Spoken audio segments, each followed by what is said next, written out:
So today I wanted to think about inflation and investing. I think we all know that inflation erodes our purchasing power, and that investing helps us protect this purchasing power, but that different asset classes work in different inflation environments. All right, so the question is like, why do we even invest? I think the idea is we save money today so that we can spend it in the future, most likely in our retirement. Now, the problem with this is inflation.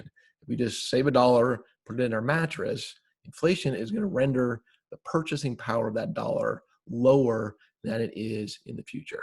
All right. So, in order to maintain our purchasing power, or hopefully improve our purchasing power, we will invest in asset classes other than cash.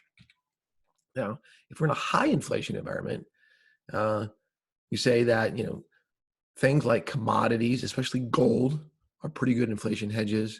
Stocks are pretty good for inflation. Real estate, and there's of course, special kind of cash instrument that's designed to protect against inflation, which are these inflation protected instruments from the Treasury. And then we say, well, on the flip side, bonds, especially long-term bonds, are not really good in high inflation environments. So if you have a long-term bond with a coupon payment, the purchasing power of that coupon payment just deteriorates year after year after year. So they're not particularly good during high inflation times.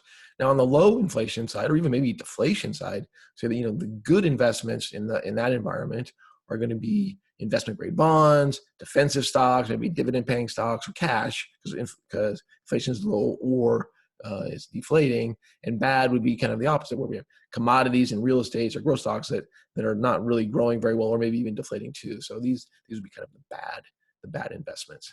Now, not so fast. Now, the problem is this is the standard kind of advice you get everywhere. However, the problem is that none of these asset classes are particularly correlated with inflation. So tomorrow, what I want to do is I want to take a closer look at what's going on here and maybe try to figure that out. Thanks so much for listening. I look forward to discussing more tomorrow.